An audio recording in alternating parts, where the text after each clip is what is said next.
Que, Paco, úneste a nós? Preguntei no intermedio. Paco miroume sorprendido, Salva miroume asustado e Sandra mirou a Paco, como se por primeira vez se decatase de que estaba ali. Paco non soubo que dicir, tampouco lle dei tempo, e respondín a miña propia pregunta dicindo que sí. En aquel momento decidín que xa era hora de pasar á acción. Que, imos? Agora, dixo Paco. Agora, dixo Salva. Agora, dixo Sandra.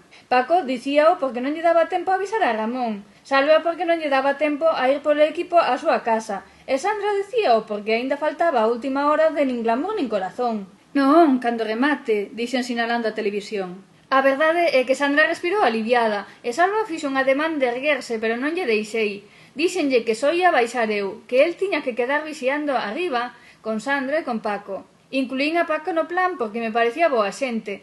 Non do tipo de boa xente que se sinte agradecida por incluíla no grupo e non che dá unha puñalada polas costas, non. Desa clase de boa xente non, senón da que é boa, pero que hai que ter vixiada, por se lle dá por ser leal aos seus amigos. Paco erguiuse e foi mirar pola fiestra. No reflexo vin que tiña o móvil na man. Tampouco importaba se falaba con Ramón. Supoñendo que xa saíra do Venus, non había ter moita enerxía para ir de madrugada a un fondo submarino.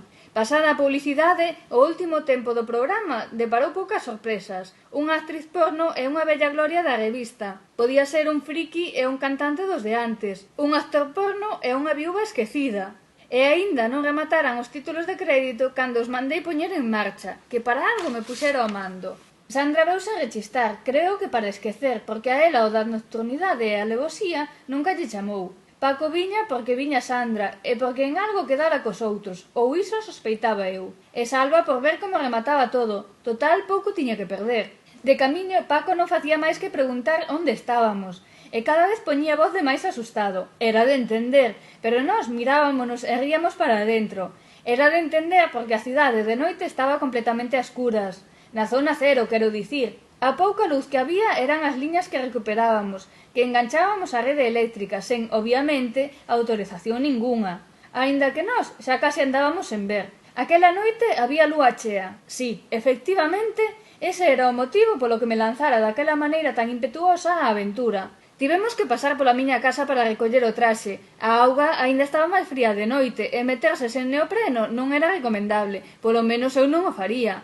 Conforme baixábamos pola antiga avenida Finisterre, a escuridade facíase máis patente, e Paco apareceu abrazado a Sandra sen pretendelo. Ao mellor inconscientemente sí que o pretendía, pero Sandra tomoullo polo lado inocente. Ela, de momento, viuno como tal, como un ser inocente que se estaba iniciando no mundo da noite, pero no de verdade, non nese das luces de neón que confunden.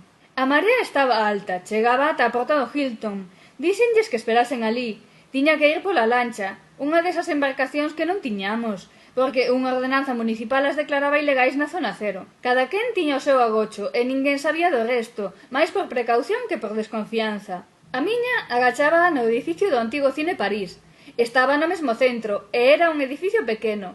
Ninguén se chegaba por ali sen lancha. Había que nadar un bo anaco e sen saber por onde os escombros facían un chan máis perigoso que as areas movedizas. Sen embargo, o edificio aguantaba moi ben as embestidas do mar e tiña pisos superiores onde podía guardar as bombonas e algunha cousa máis en caso de emerxencia. A cidade estaba en silencio. Imaginei que estarían pescando, pero da pesca de verdade, da que se come. Ca lúa chea, de verán, a maioría aproveitaban para iso, ou para montar festas. Os turistas gustaballe a clandestinidade e deixaban moitos cartos, aínda que tampouco era unha cousa sabida. O que menos lles interesaba era que se soubese, non porque se presentase a policía, senón porque os establecementos legais poñíanse moi serios cando se lles quitaba demasiada clientela. Non era o caso. Ca marea chea pouca xente podía ser. De calquera xeito na zona non había movimento. Puxen a andar a lancha. Preocupoume que me quedasen só 3 bidóns de combustible. Despistárame. Como a cousa durase moito, aínda habíamos ter que remar. Pilleinos de sorpresa, a Paco salvounos estar agarrado do brazo de Sandra. Salva falaba polo móvil.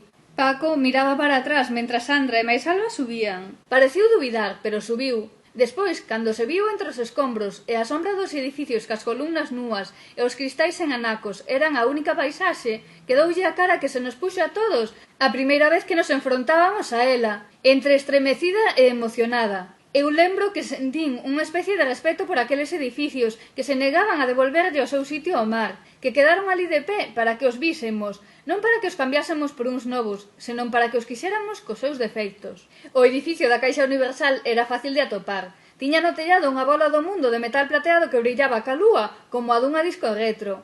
Metémonos no interior, ata chegar ás escaleiras. Aí parei o motor. Salva baixou da lancha e atouna ao pé, mellor dito, á perna, da figura dun romano de imitación medio en bolas que tiñan como suposta decoración de bo gusto na sede da famosa entidade. Baixou Paco e despois Sandra, que me axudou cas bombonas de oxíxeno. Puxen o equipo e comecei a baixar polas escaleiras. Nas gafas tiña un walkie co que falaba con Salva. Era raro que pasase algo, pero tampouco quería morrer ali. Trouxera unha bombona maiores, aínda que esperaba non precisala. Escoitei que Paco lle preguntaba a Sandra pola cobertura. Cobertura? Aquí? Preguntou Sandra sen decatarse de que falaba con alguén de fora. Non, aquí non hai, non poden. É a zona cero, non é legal. As operadoras teñen que deixar libre esta zona se non perden a licencia. A voz de Sandra soaba cada vez con máis eco, ata que deixei de escoitar. A lanterna ia ensinándome o camiño ao famoso soto da Caixa Universal. Contra do que poidades pensar, o corazón latexaba con forza, emocionado. E se a lenda resultaba ser certa?